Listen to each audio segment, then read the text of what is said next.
WhatsApp everyone, कैसे हो आप सब। So I hope you all are fine. तो हम लोग अपने एवरेजेस चैप्टर पे थे एंड उसके LOD2 के क्वेश्चंस हम लोग कर रहे थे। सो टिल नाउ 18 तक ऑलरेडी हम कर चुके हैं। अब हम स्टार्ट कर रहे हैं from question number 19। So let's read. There are 30 students in a hostel. Due to the admission of 20 new students, the expenses of the mess increases by 1600 rupees per day, while the average expenditure per head diminished by 8 rupees. What was the original expenditure of the mess? Okay तो एक scenario देखो, hostel में हम सब लोग रहे हैं, है ना। तो हॉस्टल में 30 स्टूडेंट्स थे, ठीक है, एंड उनका कुछ मेस का खर्चा भी होता है। ऑलराइट, तो due to the admission of 20 new students, पहले 30 थे, 20 और आ गए, तो जो एक्सपेंस था उनका मेस का वो हो गया इंक्रीज बाय 1600 पर डे, पूरी मेस का, ठीक है। While the average expenditure per head diminished by 8 rupees, average जो है वो 8 रुपये से कम हो गया। तो बताओ what was the original expenditure of the mess. Mess का ओरिजिनल एक्सपेंडिचर था कितना। ऑलराइट, देखते हैं। तो पहले कितने स्टूडेंट्स थे, 30 स्टूडेंट्स थे, ठीक है। एंड लेट्स से उनका एवरेज खर्चा जो होता था पर पर्सन का, पर head, that is X rupees, ठीक है, ये मैंने एज्यूम कर लिया। तो टोटल खर्चा पहले कितना होता था उन 30 बच्चों का मेस का। टोटल खर्चा होता था X into 30, that is 30X, ठीक है। अब सिनेरियो क्या होता है, due to the admission of 20 new students, 20 new students आ गए, तो यानी कि टोटल नंबर ऑफ स्टूडेंट्स 30 से बढ़ के कितने हो गए, 50 हो गए, है ना। तो expense of the mess increases by 1600 per day, ठीक है जी। While the average expenditure per head diminished by 8 rupees, जो एवरेज है वो तो 8 रुपये से कम हो गया, तो यानी कि एवरेज जो है वो पहले X था, अब वो 8 रुपये से कम हो गया, यानी कि X माइनस 8 रुपीज़ का हो गया, करेक्ट। एंड अब जो खर्चा है वो होने लगा कितना, 50 into x minus 8, that is 50X minus 8 5 ज़ा 40 एंड एक और ज़ीरो। तो पहले खर्चा इतना होता था, अब खर्चा इतना हो रहा है। एंड हमें एक और बात बोलिए कि जो एक्सपेंस है, टोटल एक्सपेंस, वो 1600 से बढ़ जाता है, यानी कि इन दोनों में जो डिफरेंस है वो 1600 रुपये का है। पहले 30X का खर्चा होता था, फिर 1600 रुपये से खर्चा बढ़ गया इन 50 जनों के आने पर, मतलब 20 के आने पर, तो टोटल 50 हो गए। तो खर्चा हो गया 50X minus 400, that's it, equation हमारी बन गई। तो 400 इधर जाएगा, ऐड होके हो जाएगा 2000, इक्वल्स टू 30X इधर जाएगा, हो जाएगा 20X, X equals to 2000 upon 20, तो ये हो गया हमारा 100, X की वैल्यू आ गई 100। एंड हमसे क्वेश्चन में पूछा गया था what was the original expenditure of the mess. Original expenditure of the mess यानी कि पहले कितना था ओरिजिनल, यानी कि इनिशियल, तो इनिशियल वॉज 30X का हमारा खर्चा था, तो original expenditure was 30 into 100, that is 3000 is your answer, option number A. Now question number 20. The average price of 3 precious diamond studded platinum thrones is rupees this. If their prices are in the ratio 4:7:9, the price of the cheapest is, ठीक है। तो मुझे 3 precious diamond studded platinum thrones, इसे simple तरीके समझो, 3 diamonds थे, ठीक है। अब 3 डायमंड्स का एवरेज प्राइस रखा है, ये ध्यान से पढ़ना, एवरेज है, सम नहीं है। अब ये बोला है if the prices are in the ratio 4:7:9, ठीक है। जो इनके प्राइजेज हैं तीनों डायमंड्स के वो इक्वल नहीं है, वो 4:7:9 के रेशियो में है। तो बताओ इनमें से जो चीपेस्ट डायमंड है उसका प्राइस कितना हो गया, दैट्स इट। अब इस क्वेश्चन में कुछ भी नहीं है, बस वैल्यूज़ बहुत बड़ी हैं तो कंफ्यूज करने के लिए दे रखा है, ठीक है।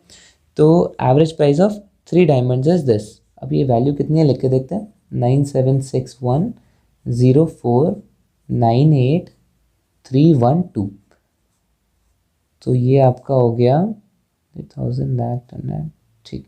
तो 97 अरब 61 करोड़ 4,98,312, अरे बड़े महंगे डायमंड्स हैं। एनीवेज, अब ये है एवरेज वैल्यू। अब जिसने रेशियोज एंड प्रोपोर्शंस पढ़ा है उसे पता होगा कि ये क्वेश्चन को कैसे सॉल्व करना है। तो जो 3 डायमंड्स हैं वो 4:7:9 के फॉर्म में है। तो लेट्स से फर्स्ट वाला डायमंड ये है, सेकंड वाला ये है एंड थर्ड वाला ये है। तो फर्स्ट वाले का प्राइस 4, सेकंड का 7, थर्ड का 9। ठीक है, ये रेशियो में है। तो अब मुझे सबसे चीपेस्ट का निकालना है। तो चीपेस्ट यानी कि मुझे इस 4 की वैल्यू निकालनी है। तो वो हम कैसे करते थे कि भाई 4 अपॉन टोटल कितने थे, 4 + 7 that is 11 + 9 that is 20। 4 upon 20 into the total price of all the 3 diamonds हम यहाँ पे लिखते थे। ठीक है, this is ratios and proportions. तो ये तो एवरेज वैल्यू हो गई। अगर मैं इसको मल्टीप्लाई कर दूँ 3 के साथ तो क्या टोटल वैल्यू नहीं आ जाएगी? बिल्कुल आ जाएगी। सम होता क्या है, sum equals to average multiplied by number of units. तो एवरेज वैल्यू ये थी तीनों डायमंड्स की, इसे मैंने 3 से मल्टीप्लाई कर दिया तो टोटल वैल्यू आ गई। अब इसको मैंने 4 से मल्टीप्लाई करके टोटल रेशियो के सम से डिवाइड कर दिया तो ये उस पर्टिकुलर डायमंड की वैल्यू आ गई, है ना। अब इसके लिए आपको थोड़ा रेशियोज़ की नॉलेज होनी चाहिए। अब वैसे ही मुझे अगर सबसे हाईएस्ट की वैल्यू पूछी होती तो मैं 9 अपॉन टोटल इनका 20 इंटू जो सम ऑफ ऑल द 3 डायमंड्स है वो लिखता। अभी फ़िलहाल इसकी पूछी है तो मैं 4 अपॉन 20 करके लिखूँगा। तो 4 अपॉन 20 इंटू 97610498,312 इंटू 3, ये आ गया हमारा answer.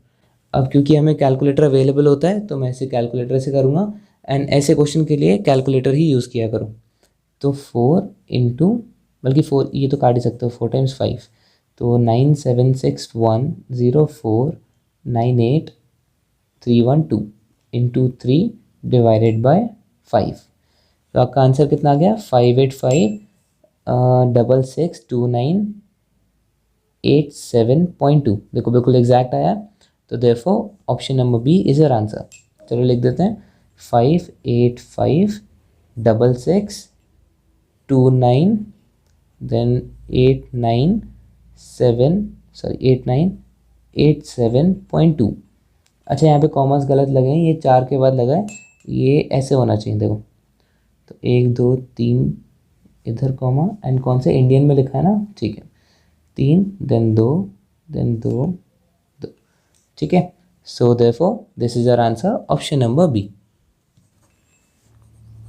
Now question number 21। The average weight of 23 boxes is 3 kg. If the weight of the container in which the boxes are kept is included, the calculated average weight per box increases by 1 kg. What is the weight of the container? ठीक है, अब question को ध्यान से समझने की कोशिश करते हैं। Average weight of 23 boxes is 3 kg। 23 boxes थे, ठीक है, तो n इक्वल्स टू 23 एंड इनका एवरेज वेट था 3 kg। ठीक है, तो अब क्या होता है, if the weight of the container in which the boxes are kept is included. अच्छा, तो ये जो 23 बॉक्सेस है ना, ये कंटेनर में रखे गए हैं। अगर मैं कंटेनर का भी वेट इसमें इंक्लूड कर देता हूँ तो जो एवरेज है, एवरेज वेट पर बॉक्स, तो ये इंक्रीज हो जाता है 1 kg से। ठीक है जी, तो बताओ कंटेनर का वेट कितना है? कंटेनर का हमसे वेट पूछा है। ओके, तो मैं पहले इन 23 बॉक्सेस का टोटल वेट निकाल लेता हूँ। ठीक है, तो सम ऑफ वेट कितने हो गए इन 23 बॉक्सेस के, sum equals to mean into N. तो 23 इंटू 3 दैट इज 3 3 9, 3 2 6। तो इन 23 बॉक्सेस का वेट मेरे पास आ गया दैट इज 69 kgs। अब क्या बोला है, if the weight of the container is included, container का भी वेट इंक्लूड हो गया। तो इससे क्या होता है, जो कैलकुलेटेड एवरेज है, एवरेज वेट पर box is increase by 1 kg। ठीक है, जो एवरेज है वो 1 kg से बढ़ जाता है, यानी कि एवरेज 3 से 4 kg हो जाता है। ठीक है जी, एंड नंबर ऑफ आइटम्स कितने हो गए, 24 नहीं 23। वाई, क्योंकि यहाँ पे एवरेज वेट पर बॉक्स की ही हमें बात की गई है। कंटेनर कोई बॉक्स नहीं है जो उसको हम इंक्लूड करेंगे नंबर्स में। ठीक है, अगर एक बॉक्स और ऐड हो रहा होता तो मैं 24 लिखता। ऑलराइट, तो अब सिनेरियो क्या है, एवरेज हो गया 4 एंड एन हो गया 23। तो यानी कि अब सम ऑफ वेट कितना हो गया, अब हो गया 23 multiplied by 4 that is 4 3 12 and 4 2 8 + 1 9, 92 kgs। ठीक है, तो ये तो मेरा 23 बॉक्सेस का वेट है, और ये जो वेट निकल के आया है ये किसका वेट है? ये है 23 बॉक्सेस प्लस दी कंटेनर। ठीक है, अब मैं इस वेट को अगर इस वेट से माइनस कर दूं तो क्या होगा? 23 बॉक्सेस प्लस कंटेनर में से 23 बॉक्सेस का वेट माइनस कर दिया तो कंटेनर का वेट आ जाएगा। देयरफॉर कंटेनर का weight equals 92 minus 69, that is 70 में 22 देन 23। ठीक है, 23 kgs is your answer. So therefore options में गिवन नहीं है, तो option number D is your answer, none of these. ठीक है, इजी था ना? So that is it for this video. These were the solutions from 19 to 21। I hope आपके समझ में आया होगा। कोई भी प्रॉब्लम हो तो उसे कमेंट सेक्शन में पूछ लेना, एंड अगर वीडियो अच्छी लगे तो do not forget to like, share and subscribe to our channel. Thank you so much for watching. Keep learning.